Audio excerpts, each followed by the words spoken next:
सीता मैया ने कहा धरती माँ फट जाओ, इसी में समा जाए। धरती मैया जमीन में चली गई, सीता मैया, भगवान को पत्नी का सुख नहीं मिला, एक क्षण नहीं मिला। मिला क्या? लांछन लगा कि नहीं लगा उनके ऊपर, भगवान को भी सुख नहीं मिला। क्योंकि भगवान शंकर को भी साफ उठने दिया कि जैसे तूने दासत्व स्वीकार कराया भगवान को, ऐसे तुझे भी दास बन के अगले जन्म में आना पड़ेगा। तो ही हनुमान जी के रूप में भगवान शंकर आए हुए थे। रुद्रावतार बोलते हैं ना, जीवन में भगवान की सेवकाई करनी पड़ी उनको भी। तो ये भाई बोलो, जब भगवान को भोगना पड़ा तो हमको नहीं भोगना पड़ेगा क्या? हमको भी भोगना पड़ेगा। तो इससे मुक्ति कैसे मिले? इससे हमको मुक्ति कैसे मिले? इसे देखो, मुक्ति का केवल एक उपाय है कि आपके जीवन में मेरी माताओं बहनों, जब कोई सदगुरु आ जाए, कौन आ जाए बताओ? कोई सदगुरु आ जाए तो आपके मन में प्रश्न उठेगा, बाबा सदगुरु कौन है? सदगुरु की क्या पहचान है? कैसे जानेंगे सदगुरु है? तो आपको हम बताते हैं मेरी माताओं बहनों, जीवन में जब आपके गुरु के पर सच्चा प्रेम, सच्ची लगन लग जाती है तो पता नहीं कैसे क्या हो जाता है। आपको एक बड़ी प्यारी सी कथा सुनाते हैं, बड़ी जल्दी नहीं ना आप लोगों को भैया। अभी देखो 9:30 बज रहे हैं, 10 बजे खत्म करेंगे, आप लोग ध्यान से बैठ के सुनो, अभी तो ज्यादा टाइम नहीं हुई, 9:30 बजे का। तो देखो हम आपको सुनाते हैं बड़ी प्यारी सी कथा। एक राजा था, उसके घर में एक कन्या का जन्म हुआ। तो बचपन से एक कन्या जो थी बड़े भगवान के पूजा पाठ में लगी रहती। कुछ बच्चे होते हैं ना, छोटैया पर से भगवान की पूजा करते हैं, संस्कार लेकर के आते हैं अपने अंदर। अभी संस्कार की बात आपको बताएंगे। कल देखो यज्ञशाला में बहुत सारे कर्म कांड कराए जाएंगे, हम आपको आज बताएंगे, कल आप लोग उस कर्म कांड को करिएगा। तो आज से निवेदन कर रहे थे कि उनकी जो कन्या पैदा हुई, कन्या का नाम राजा ने रख दिया वैराग्यवती, क्योंकि वैरागी जोगी जैसा रहती थी वो, तो वैराग्यवती रख दिया। तो रोज पूजा करती। कन्या ने कहा, हे भगवान, हे पिताजी, यहाँ महल में हमारे पूजा में डिस्टर्ब होता, हमारे लिए कहीं और बनवा दो। तो राजा ने उसके लिए बहन जी जंगल में एक महल बनवा दिया। जंगल में एक महल बनवा दिया, वैराग्यवती उसी में रहने लगी। उसमें नौकर चाकर कर दिए, सारे गहने कपड़े सब भिजवा दिए। वैराग्यवती उसी में भगवान की भजन करती, जंगल में रोज पूजा पाठ करती। तो एक दिन एक चोर था ना, चोरवा के मन में आया कि चलो भैया इसके घर में नकब लगा के, सेंध लगा के, सेंध जानती हो कि नहीं हो? जानते हो आप लोग ना? नहीं जानते क्या हो? वो चोरवे पिछवा से काट के घर में ढुक जाते हैं, क्या बोलते हैं यहाँ पर? यहाँ क्या कहते हैं उसको? नहीं मालूम, एक कहा जाता है। तो भैया वो बोला ना, चलो इसके घर में नकब लगा करके, शेर लगा करके घर में ढुक जाए। ते भाई जी सवेरे का टाइम था, सवेरे के टाइम में उचरवा आया और इसके घर में लगा नकब लगाने। ते वैराग्यवती 4 बजे जग जाती थी, जैसे हम लोग जगते ना, 4 बजे जग गई और जग करके अपने गुरु को बुला रही थी, अपने गुरु को बुला रही थी और कह रही थी, ए भैया गोते हमारे लगा लो। ये बुला रही थी और कह रही थी कि गोते हमारे पास आ जाओ। और क्या बोली? मेरी सुनकर करुण पुकार सदगुरु आ जाना। एक गा रही थी, एक लाइन में सुनाओ। मेरी सुन कर करुण पुकार सतगुरु आ जाना, मेरी सुन कर करुण पुकार सतगुरु आ जाना, आ जाना, आ जाना, आ जाना गुरु आ जाना, आ जाना प्रभु आ जाना, आ जाना प्रभु आ जाना। मेरी सुन कर करुण पुकार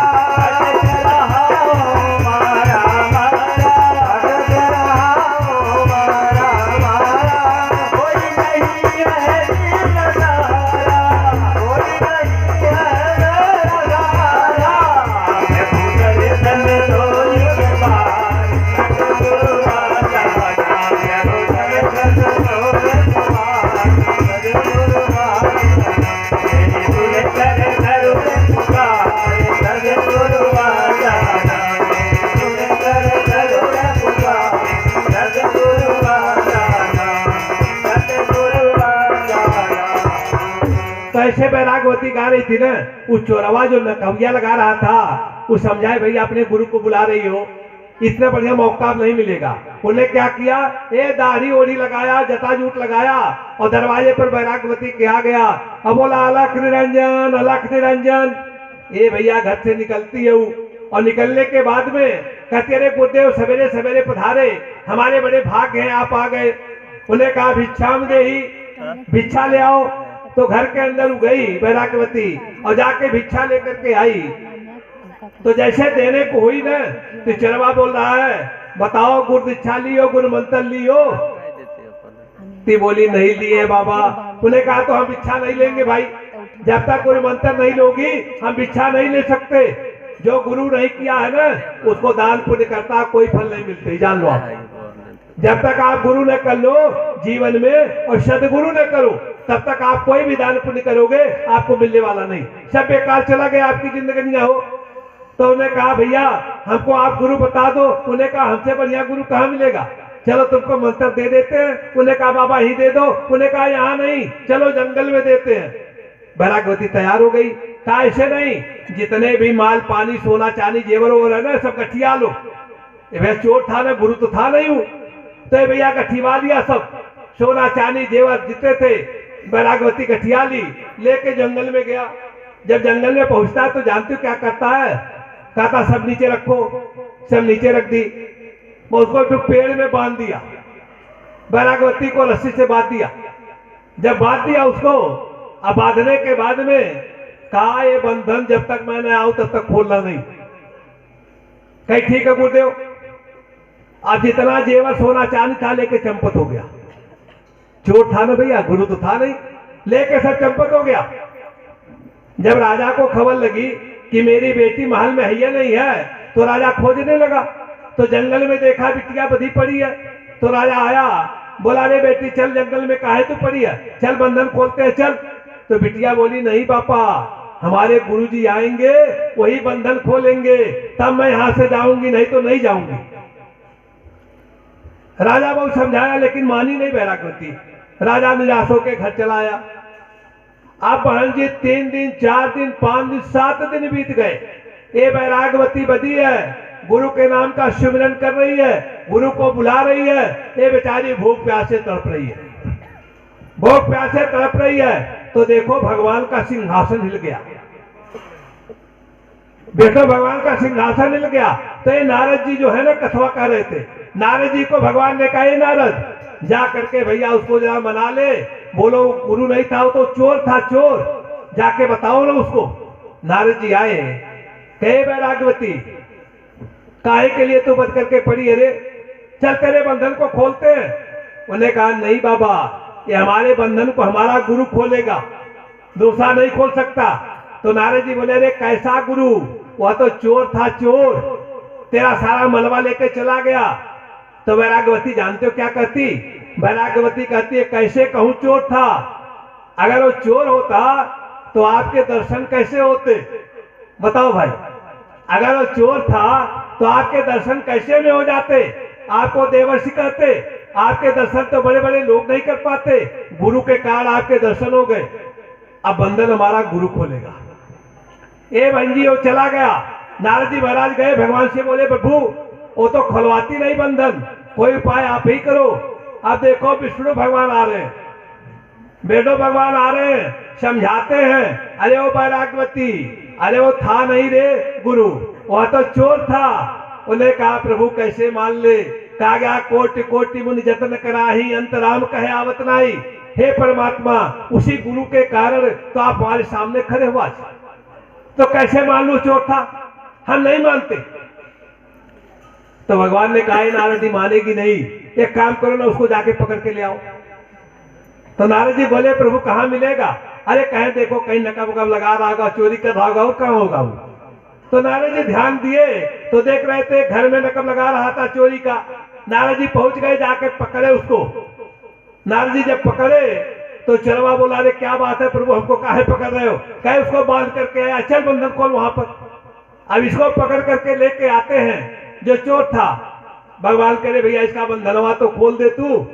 इसके बाद आता है बैरागवती का बंधन खोलता है। और वैराग्यवती का बंधन खोलता है। वैराग्यवती ने कहा आप ही के कारण हमें भगवान के आज दर्शन हो गए, आप सच्चे गुरु हमारे हैं। इसके बाद वैराग्यवती जैसे छूटती है वैसे गुरु के चरणों को पकड़ लेती है, गुरु के चरणों को पकड़ लेती है और क्या कहती है, मेरा कोई न सहारा। गुरुदेव से क्या बोलती है, क्या बोलती हो? मेरा कोई न सहारा बिनु तेरे, गुरु देव समझिया है।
बोलो प्रभु गुरुदेव की जय। मेरी माता बहनों भैया लोग बताओ, जब नकली गुरु भगवान को मिला सकता है तो बोलो असली गुरु नहीं मिला पाएगा क्या? बताओ आप हमको भाई, इतने लोगों नहीं मिला पाएगा क्या भगवान से? मिला देगा ना। और मनुष्य जीवन का उद्देश्य है ईश्वर प्राप्ति, मोक्ष प्राप्ति, ईश्वर प्राप्ति और मोक्ष प्राप्ति, ये आपका उद्देश्य है। तो असली गुरु मिले कहां से आपको? इसकी तो तलाश करनी पड़ेगी ना।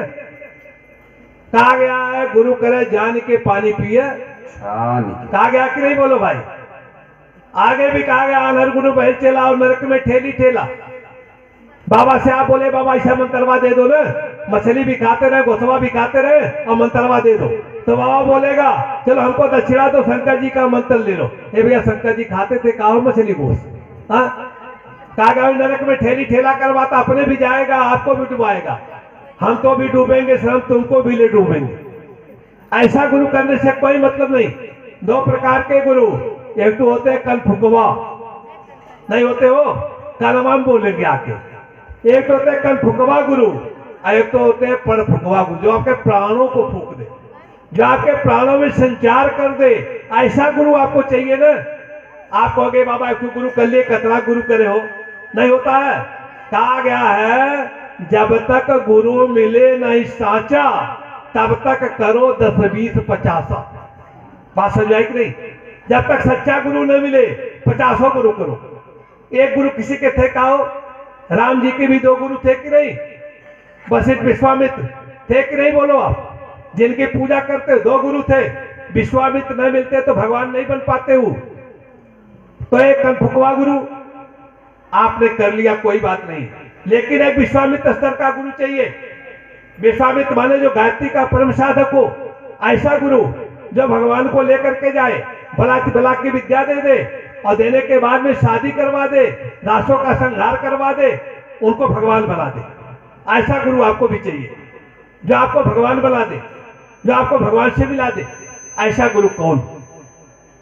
तो आपको बताते हैं गायत्री परिवार के गुरु जिनके फोटो आप देख रही हो, परम पूज्य गुरुदेव पंडित श्याम शर्मा आचार्य, जो गायत्री परिवार के संस्थापक हैं, जिन्होंने गायत्री परिवार की नींव रखी।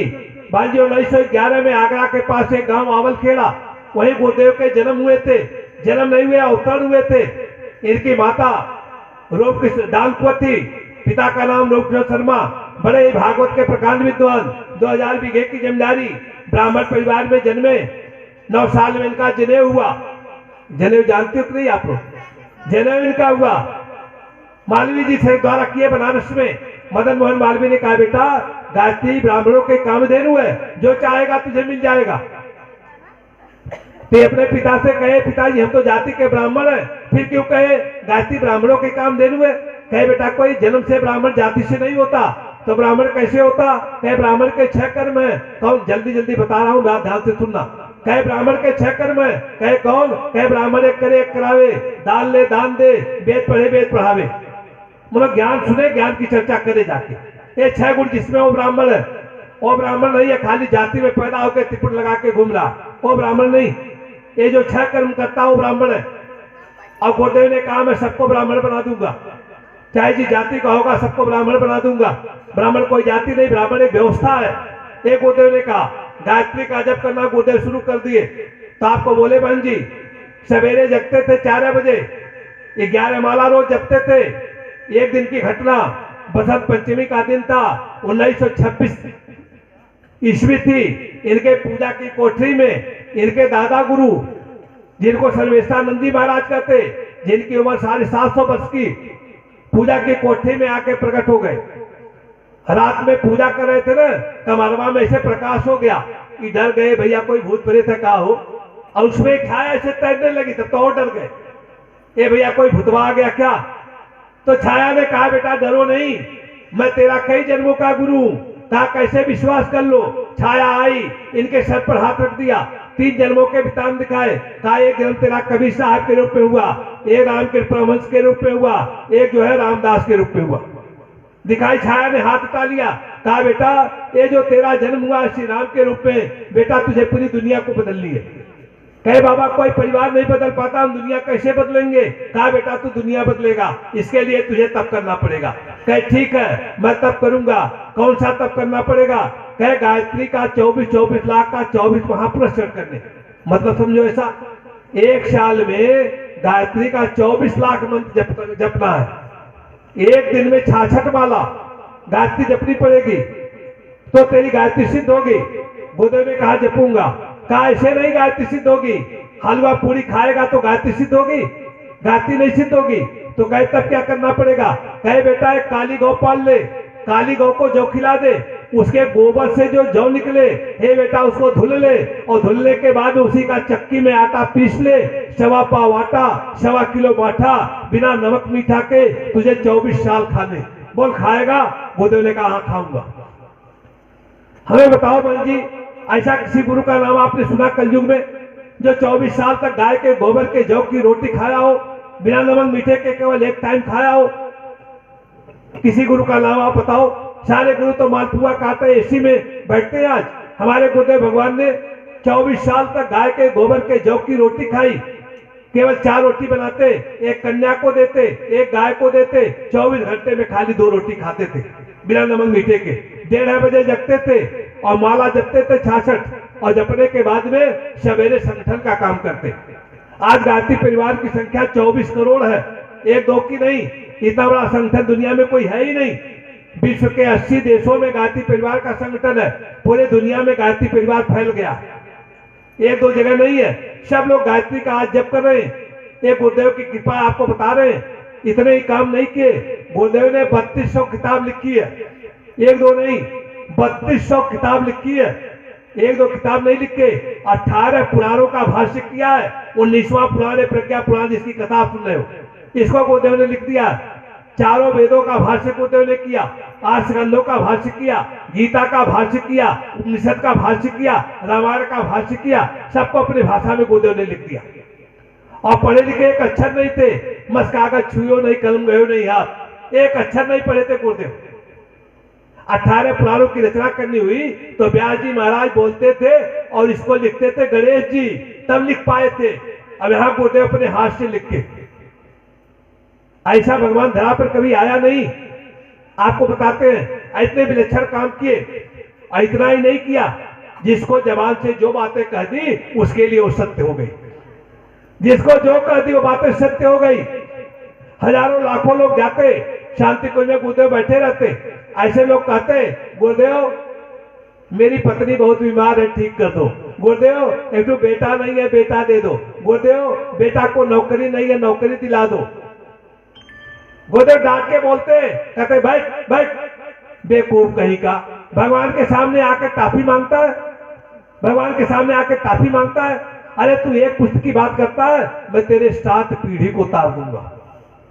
एक गुरुदेव कहे दुनिया का कोई भगवान आज तक नहीं कर पाया, चाहे राम आए, चाहे कृष्ण आए, चाहे बौद्ध आए, चाहे गौतम आए, कोई भगवान ऐसा नहीं कर पाया, मैं तेरी 7 पीढ़ियों को उतार दूंगा। एक गुरुदेव ने कहा आज गायत्री परिवार के हम लोग पीले कुर्ते पहन के क्यों घूमते? सारे भाई हमारे नौकरी करते, सब 50,000 तनख्वाह पाते, लेकिन आपके गांव में क्यों आके बैठे हैं? क्यों जाकर के उस कोठरिया में सोए हैं? जो आप खिलाते हो क्यों खाते हैं? ये गुरुदेव का ऋण चुकाने के लिए आए हुए। गुरुदेव ने इतना दे रखा है कि हम उन्हीं के कर्जे को नहीं चुका पाएंगे। आपको बोले एक गुरुदेव भगवान की एक छोटी सी कहानी आपको सुनाते हैं। दिल्ली की एक घटना है। एक सेठ था, सच्ची घटना सारे, कोई कहानी नहीं कर रहे आपके बीच में। तो सेठ पान जी करोड़पति था, लेकिन उसको कोई औलाद नहीं थी, कोई बच्चे नहीं थे। तो हमारे एक भाई थे, अखंड ज्योति पत्रिका, घर घर में हमारी पत्रिका आती, मिशन की अखंड ज्योति निर्माण। तो अखंड ज्योति पत्रिका उसके घर में देते थे। एक दिन देने गए पंडित जी पत्रिका उसके घर में, तो पानी बरस रहा था। तो पंडित जी रुक गए घर में, पानी की बंद हो तो जाए। तो सेठ और सेठानी बैठे थे, बड़े उदास थे। तो पंडित जी ने पूछा कि बाबूजी क्या बात है? तो सेठानी रोने लगी, कहे पंडित जी क्या बतावे, सारे डॉक्टरों को दिखाया, करोड़ों अरबों की संपत्ति फैक्ट्रियां हमारे पास है, लेकिन एक वारिस नहीं हमारे पास। डॉक्टर बोलता तुमको बच्चा होगा ही नहीं। तो पंडित जी बोले हे बहन जी एक काम करो ना, हमारे गुरु जी शांति कुंज जाते हैं, चलो उनसे एक बार आप मिलाओ। ए भैया मरता क्या न करता। तो सेठ कल ही बुक करा लिया टिकट। सेठ सेठानी पंडित जी तीनों हरिद्वार आए। जब हरिद्वार में पहुंचे तो गुरुजी ऊपर वाले कमरे में, अब आप लोग तो गए नहीं वहां पर शांति कुंज, आपसे निवेदन करते एक बार शांति कुंज आप जाकर के देखो। शांति कुंज में मेरे भाई बहना 10,000 व्यक्ति पर डे भोजन करते हैं, 10,000 स्टाफ, 10,000 टाइम, सबको चावल दाल रोटी सब्जी मिलती, रोटी 10,000 व्यक्ति को मिलती। हम यहाँ 4 व्यक्ति आ जाते हैं आपके घर में ना, रोटी बनाने में आफत हो जाती है। बारात आती है 200 न, तो हम पूरी खिलाते, रोटी नहीं खिला पाते, लेकिन वहां 10,000 व्यक्ति दोनों टाइम रोटी खाते हैं शांति कुंज में। अब आप जाके देखो, एक पैसे आपको नहीं लगते, कहीं आप दान पात्र नहीं पाओगी। रहने के लिए बहन जी आपको कमरे मिलते हैं, रजाई मिलता, गद्दा मिलता। जैसे आप रजाई ओढ़ करके जमा करती हो ना, तुरंत खोली उतार के धुली जाती है तो आपको मिलती है शांति कुंज में। उसके भी आपको पैसा नहीं लगते, न रहने का पैसा, न खाने का पैसा, न सोने का पैसा, न यज्ञ का पैसा, कहीं आप 1 रुपया नहीं डाल पाओगी। ऐसा आश्रम बना हुआ शांति कुंज में, आप जाकर के कभी देखना। तो उसी आश्रम में पहुंचे दोनों से सेठानी। जब वहां पहुंचे तो गुरुजी ऊपर मीटिंग कर रहे थे, कार्यकर्ता इनको नीचे रोक दिया। जब नीचे रोक दिया तो गुरुजी ऊपर जान गए। गुरुजी ने कहा भैया देखो कोई दिल्ली से आया, जरा बुला के लाओ उसको ऊपर। तो कार्यकर्ता ऊपर से आया, कहा भाई कोई दिल्ली से इसमें आया है? तो बोले हाँ दिल्ली से हम लोग आए। कहे गुरुजी बुलाए चलो ऊपर। तो सेठ और सेठानी जैसे ऊपर गए तो सेठानी बहन जी क्या की, गुरुजी के पैर के पकड़ के रोने लगी। फोट फोट के सेठानी रोने लगी और कहा हे गुरुदेव आपकी शरण में आई हूं। क्या बात है बिटिया? हे गुरुदेव हमारे पास एक बच्चा नहीं। गुरुदेव ने आके थोड़ी देर बंद किए, कहा बेटी तेरे भाग्य में संतान लिखा ही नहीं। कहे गुरुदेव लिखा होता तो आपके पास क्यों आती? हमको एक संतान दे दो गुरुदेव। गुरुदेव ने ऐसे पीठ पर हाथ रखा, जा जा बेटी माता जी के भोजनालय में तू भोजन कर ले और घर चली जा, तुझको एक बेटा होगा। शेष सेठानी गए, भोजन किए, दिल्ली चले आए। भांजे उसके पेट में गर्भ रह गया। सेठानी को 9 महीने बाद बेटा भी हो गया। बड़े धूमधाम से दिल्ली में सबको खिलाया गया। भैया एक औलाद मिल गई ना, अरबपति व्यक्ति को, तो बोलो कितना खर्चा करेगा। धूमधाम से बनाया, बेटा बड़ा होने लगा। जब बेटा 5 साल का हुआ तो बच्चा बीमार रहने लगा। तो ले आके डॉक्टर को दिखाए तो एक डॉक्टर बोला हमको लगता है बच्चे को कैंसर हो गया। तो दिल्ली में बहन जी कैंसर का बहुत बड़ा अस्पताल है, राजीव गांधी कैंसर हॉस्पिटल, आपने नाम सुना होगा। तो राजीव गांधी कैंसर हॉस्पिटल में ले जा करके जब ऐसे सेठानी बच्चे को चेकअप कराए तो डॉक्टर ने जब उसका पूरा चेक किया तो चेक करने के बाद डॉक्टर बोला, अरे भैया इसको तो कैंसर पूरा छा गया, ये बच्चा बचेगा ही नहीं। आप लोग तो अंतिम चरण में आए हो, अरे बच्चा बचेगा ही नहीं। सब रोने लगे, हे भगवान गुरुदेव, एक तो संतान भी दिए, वो भी कैंसर का मरीज हो गया, बच्चा बचेगा ही नहीं। अब बोले, पंडित जी पत्रिका लेके फिर आए, रो रहे थे सब, क्या बात है? क्या भैया बच्चे को तो कैंसर हो गया। पंडित जी बोले फिर चलो गुरु जी के पास। अब बच्चे को लेके शेर सेठानी फिर आए हरिद्वार शांति कुंज में, गुरुदेव के पास लेकर के गए। तेवन जी बच्चे को लेकर के अपने सब गए, दोनों शेर सेठानी गुरु जी के चरण को पढ़ के रोने लगे। हिचकी बंद गई, रोते रोते गुरुदेव के आंखों से भी आंसू गिर गए। कहे बिटिया काहे रोती है रे? रोते रोते बहन जी बोली, के गुरुदेव, अगर आपको लेना ही था तो बच्चा काहे दिए? क्या बात है बिटिया? हे गुरुदेव, मेरे बेटे को कैंसर हो गया। तो गुरुदेव बोले किसने कहा?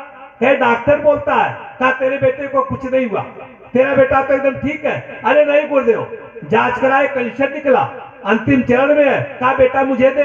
गुरुदेव ने बेटे को लिया, ऐसे कंधे पर रखा, ऐसे हाथ सहला दिया, कहा ले जा, ले जा बेटे को, जाके भोजन कर ले और जा दिल्ली फिर चेक करा ले, तेरे बेटे को कुछ नहीं हुआ। बहन जी आई, भोजन की, फिर गई राजीव गांधी कैंसर हॉस्पिटल में, डॉक्टर से बोली डॉक्टर बेटे को चेक कर लो। डॉक्टर बोला क्या चेक करूं, क्या चेक करूं? तेरे बेटे को तो अंतिम चरण है बाबा, चेक करो ना। फिर बहन जी डॉक्टर ने चेक कराई, जब रिपोर्ट आई डॉक्टर देखा सब नॉर्मल, सब नॉर्मल। डॉक्टर बोला रिपोर्ट गलत आई, फिर चेक कराओ। फिर चेक कराया गया, फिर रिपोर्ट नॉर्मल। डॉक्टर कभी इस रिपोर्ट को देखता, कभी इस रिपोर्ट को देखता। डॉक्टर बोला हे बहन जी कहां दवा कराई हो? तो बहन जी ने कहा कहीं दवा नहीं कराई, ये दवा हमारा गुरु किया है। कौन? ये हरिद्वार में है। तो डॉक्टर बोला सबसे बड़ा डॉक्टर, चलो हमको अपने गुरु से मिलवा दो, चलो हमको अपने गुरु से मिलवा दो। ऐसा करिश्मा हमने जीवन में नहीं देखा, इतने लास्ट स्टेज में व्यक्ति का कैंसर ठीक हो जाए, ये हमने नहीं देखा, चलो मिलवाओ गुरु से हमको। तो बहन जी डॉक्टर दिल्ली से चल के हरिद्वार में आया और गुरु जी से मिला, गुरु जी के चरणों में गिर पड़ा। कहा गुरुदेव ऐसा चमत्कार हमने नहीं देखा। उन्हें कहा बेटा ये कोई चमत्कार नहीं है, ये तो खाली हमारे ब्राह्मणत्व की करामात है। अभी तो सारे तक पूजा हमारी पड़ी हुई है, जिससे हमें दुनिया बदलनी है, ये हमारे ब्राह्मणत्व का चमत्कार है। हमारे बेटे जब रोते हैं ना, उनके दुख को हमें देखा नहीं जाता, उनके दुख को हमें देखा नहीं जाता। बेटे हम एक एक बच्चे के पास अपने जाते, गुरुदेव ने कहा, गुरुदेव एक बात हमेशा कहा करते थे कि हम अपने बच्चों का हमेशा ख्याल रखते हैं, 24 करोड़ का ख्याल गुरुदेव करते। कहते जब याद तुम्हारी आती है, एक हुक से दिल में उठती है, जब सारी दुनिया सोती है, मैं चुपके चुपके रोता हूँ, मैं चुपके चुपके रोता हूँ बेटा कि मेरा बेटा कहीं कोई कष्ट में न पड़ने पाए। वो डॉक्टर आया, वहां से आने के बाद में आपको बोले गायत्री परिवार का मुरीद बन गया।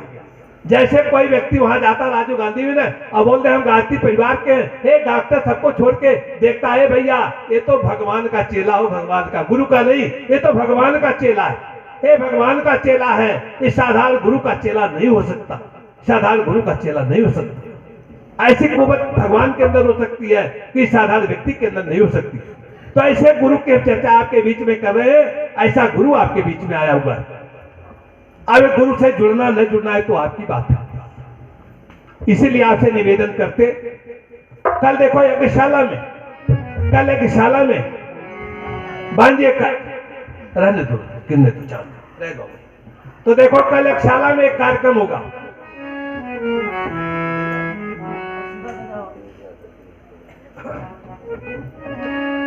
तो देखो कल यज्ञशाला में मेरी माताओं बहनों, मेरे भैया लोग, जितने भाई बहन हो, अच्छा बताओ आपने गुरु किया है कि नहीं? सदगुरु, गुरु तो भैया बहुत कही होगी आप लोग, लेकिन सदगुरु आपने नहीं किया होगा। वह गुरु जो कर लिया उसकी कोई बात नहीं। कल यज्ञशाला में आप गुरुदेव भगवान से जुड़ जाओ। जैसे आपने गुरुदेव से जुड़ गया, जैसे गुरुदेव से अपना कनेक्शन जोड़ लिया ना, वैसे गुरु क्या करेगा भैया, ये तो पावर हाउस है ना, पावर हाउस, पावर हाउस से आपको उतनी बिजली देगा जितनी बिजली की आपको आवश्यकता है, नहीं तो आप सीधे जाकर के जुड़ जाओगी। पावर हाउस तो कहते भगवान को, और गुरु बीच में जो काम करता है उसको कहते हैं ट्रांसफार्मर। क्या कहते हैं? ट्रांसफार्मर। जब ट्रांसफार्मर से ऊर्जा आएगी तो इतनी ऊर्जा आएगी जितनी आपको आवश्यकता, और जब आप सीधे पावर हाउस से जुड़ोगे बल्बुआ फ्यूज कर जाएगा, वो बल्बुआ फ्यूज, पागल हो जाओगे। इसलिए भगवान गुरु से जुड़ जाओ, और जैसे गुरु से आपने जुड़ा, ए भैया सारे काम आपके बनते हुए चले जाएंगे, सारे काम बन जाएंगे। गुरु भगवान से जुड़ोगे, जीवन की कोई समस्या सबके समाधान उनके सामने बोल देना। गुरुदेव जीवन की मेरी ये समस्या, मेरा पति ऐसा है, मेरा बेटा ऐसा है, मेरी बिटिया ऐसी है, बिटिया की शादी करा दो। घर में गुरुदेव जिनकी फोटो घर में लगा लिया उनके घर में कभी आग नहीं लग सकती, सब दर्द नहीं हो सकता, और माता बहने कभी विधवा नहीं हो सकती। आपको गारंटी बताते, अभी आपको सुनाएंगे आप कैसे विधवा नहीं होगी। गुरुदेव दया करके, गुरुदेव दया करके मुझको अपना लेना। गुरुदेव दया करके मुझको अपना लेना।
बोले प्रभु गुरुदेव की जय। भैया कल एक शाला में गुरु दीक्षा के कार्यक्रम होंगे।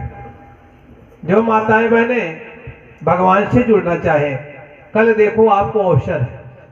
आपको लाना कुछ नहीं, ऐसा नहीं है रुपए पैसे धन दौलत के चक्कर में आप पड़ना, बस आपको केवल जुड़ जाना है। जुड़ोगे तो आपको मिलेगा क्या? गायत्री माँ जय गुरुदेव का फोटो देख रही हूँ ना, ऐसे पूजा की कोठी में पूजा कर रहे थे, कोई 24 लाख वाला पुरस्कार, तो एक दिन की पूजा की कोठे में गायत्री मैया प्रकट हो गई हो, जो बिचवा में देख रहे फटूंगा। गायत्री माँ प्रकट हो गई तो गायत्री माँ ने पूछा, ए बेटा बोल तुझे क्या चाहिए? तो गोदेव ने बोला, ए मैया मुझे कुछ नहीं चाहिए, बोल हे माँ तुझे क्या चाहिए? कोई कहेगा क्या हो भाई बताओ, भगवान प्रकट हो जाए और कोई भगवान से कहेगा क्या कि भगवान बोलो आपको क्या चाहिए? नहीं कहेगा ना, वो तो मांगेगा भाई कुछ ना कुछ। गोदेव ने कहा, हे माँ बोल तुझे क्या चाहिए? मैया बड़ी खुश हो गई। मैया ने कहा, बेटा मुझे तू घर घर में पहुंचा दे। तो गोदेव बोले, मैया तू घर घर में जाके कुछ करेगी क्या रे? क्या करेगी घर में जाके? तो मैया ने कहा, मैं जिस घर में चली जाऊंगी सबसे पहला काम ये करूंगी कि सारे झगड़े खत्म करा दूंगी। पत्नी के झगड़े हैं तो खत्म, बाप बेटे के झगड़े हैं तो खत्म, देवरानी जेठानी के झगड़े हैं तो खत्म, सास बहू के झगड़े हैं तो खत्म, पड़ोसी से झगड़े हैं तो खत्म, बेटा बेटी से झगड़े हैं तो खत्म। कहे मैया तब तो बड़ा कमाल की चीज है तू, और क्या करेगी? तो मैया ने बड़ी प्यारी बात बताई हो। उन्होंने कहा, जा करके बेटा बोलना, जो सधवा स्त्री, सधवा जानती हो जिनकी शादी हो गई है, उन्होंने कहा जो सधवा स्त्री गायत्री का जप करेगी वो कभी विधवा नहीं होगी। बताओ इससे बढ़िया आपको और कुछ चाहिए क्या? बताओ भाई, आपका सुहाग अमर हो जाए, इससे बढ़िया कुछ चाहिए क्या? गायत्री माता ने कहा जो गायत्री का जप करेगी वो विधवा नहीं होगी। लेकिन कब? उन्होंने कहा जो सदगुरु सो दीक्षा पावे, जो सदगुरु से दीक्षा लेगा सो साधन को सफल बनावे। बात समझ आ रही है ना? गुरु से दीक्षा लेकर के और गायत्री का जप करेगी वो कभी विधवा नहीं हो सकती। जो सधवा सुमेरा चित लाई, अवछत सुहाग सदा सुखदाई, वो कभी विधवा नहीं होगी।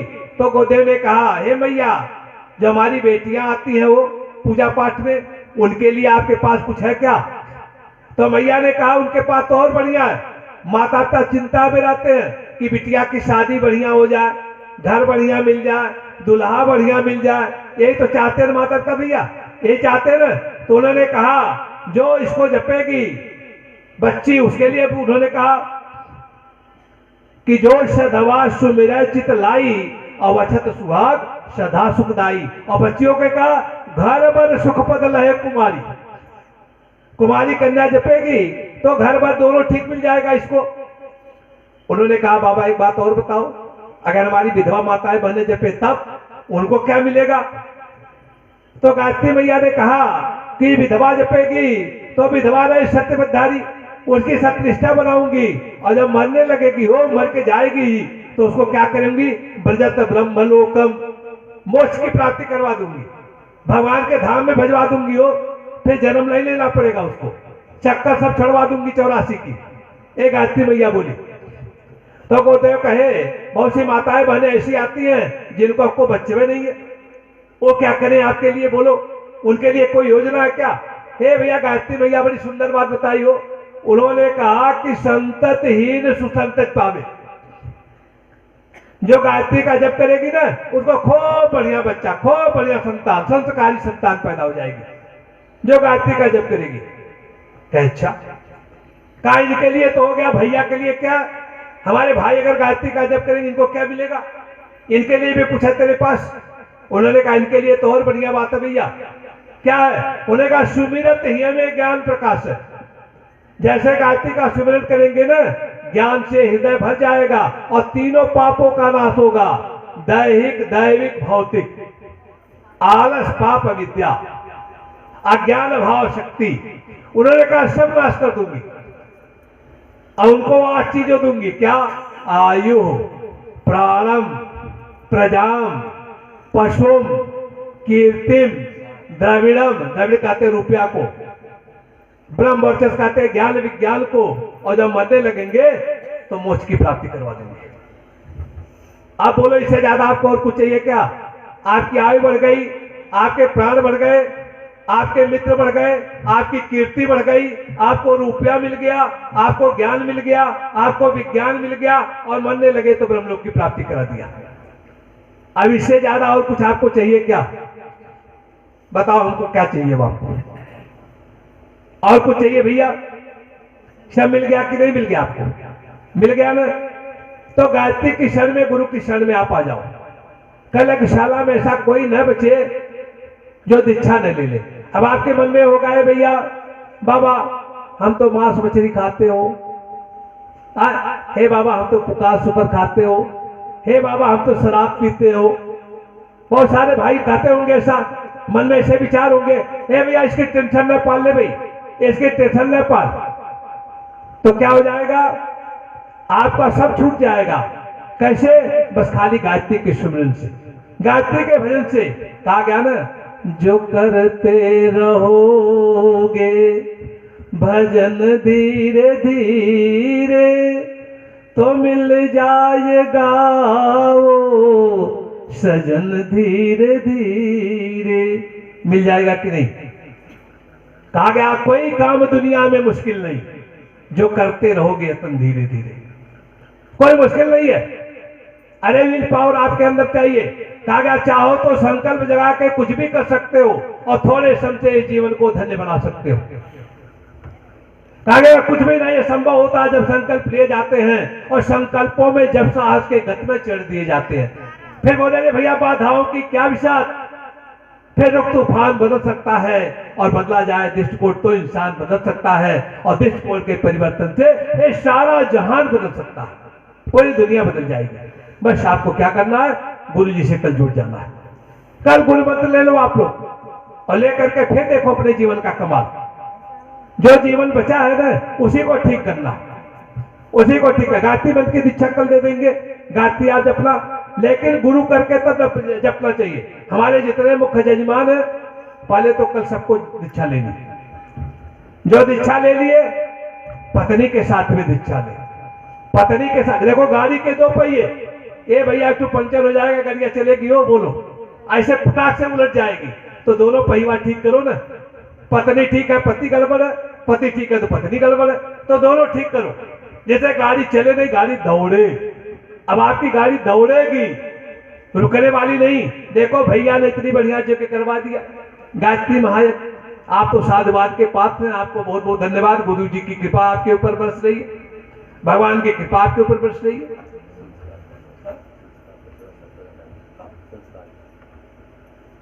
भगवान की कृपा आपके ऊपर बरस रही है। ये हो गई गुरु दीक्षा की बात। और देखो और भी संस्कार कल करवाए जाएंगे। अब आप बोलोगे संस्कार क्या होता है?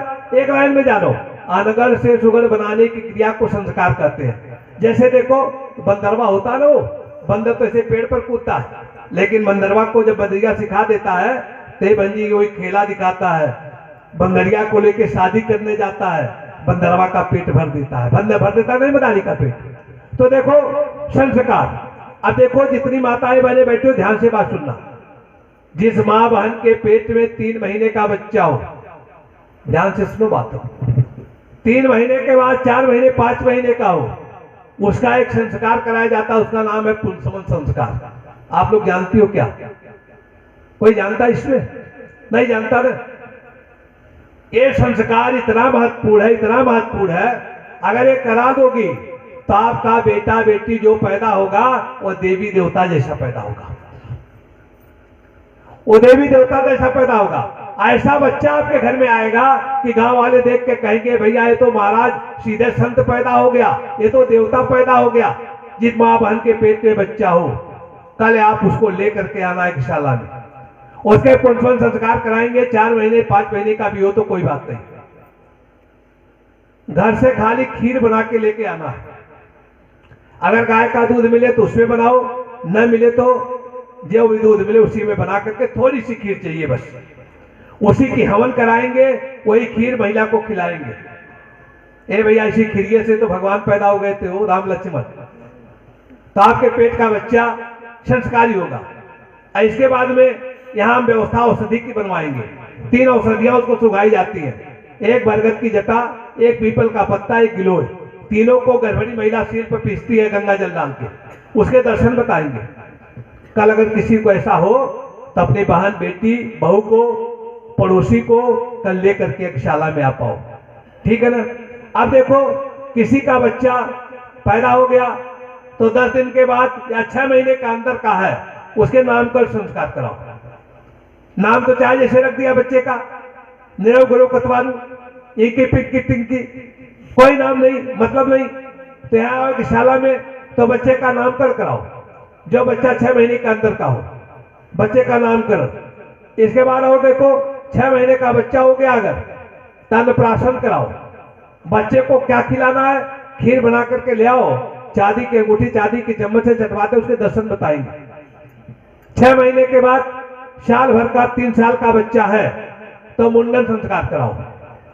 एक शाला में मुंडन हो जाएंगे कल। 3 देवता होते हैं, तीनों के आवाहन करते हैं, इधर ब्रह्मा जी, इधर विष्णु भगवान, इधर शंकर जी, तीनों के आवाहन करते हैं। यहाँ अच्छा होता है कि नहीं, जब बच्चे का बाल उतारा जाता है उसकी ननद ऐसे लेती है बाल की, नहीं आंचल में लेती है ना, लेती है ना। तो यहाँ पर देखो गुरुदेव ने कहा, जानते हो क्या कहा गुरुदेव ने कहा, अरे भिखमंगी कहीं की, यही शब्द लिखा, अरे भिखमंगी कहीं की, ये 84 लाख योनियों का कुसंस्कारी बाल है, इसको काहे अपने आंचल में लेती है, इसकी छाया न पड़ने पावे बहन जी।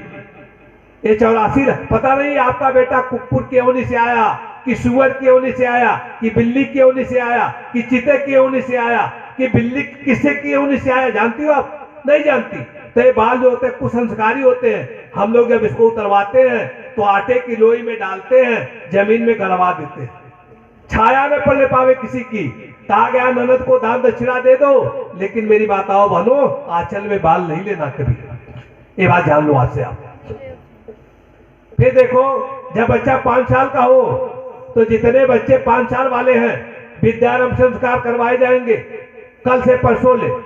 तो 5 साल वाले बच्चे कापी और कलम लेकर के आएंगे, पल्ले में बच्चे टाप कर जाएंगे। उनके ये बातें बताते हैं, पल्ले में बच्चे टाप करेंगे, वो कापी कलम लेके आए, उनके विद्यारंभ संस्कार करवाए जाएंगे। इसके बाद फिर देखो बच्चा और बड़ा हो गया, जनेऊ कराना, 1-2 पही संस्कार कराएंगे। विवाह अगर होना है तो विवाह संस्कार करवाएंगे। बाकी सारे संस्कार का 2 संस्कार और, एक जन्मदिन, एक दीक्षा। बच्चे का जन्मदिन गायत्री परिवार से मनवाओ और इसके बाद में दीक्षा वाला कार्यक्रम कल होगा।